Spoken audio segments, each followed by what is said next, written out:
Let me guess, your Maestro tests work, but every time the restaurant name changes, every time the backend URL changes, every time you switch environments, you're editing YAML files manually. That's not automation, that's repetition.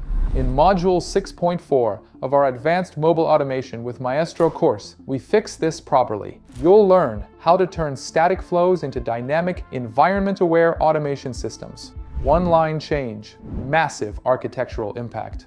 With Maestro environment variables and runtime parameters, you can run the same flow against different datasets, different environments, even different CI configurations, without duplicating logic. One flow, multiple scenarios, zero duplication. This is how real teams scale automation. Staging, production, feature branches, parallel CI runs, same test logic, different inputs.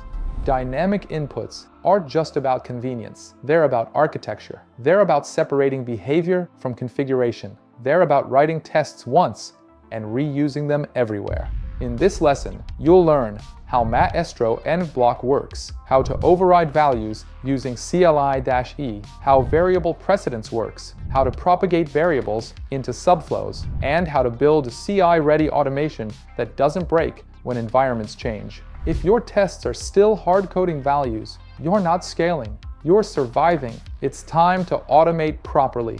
Advanced Mobile Automation with Maestro. Stop writing scripts, start building systems.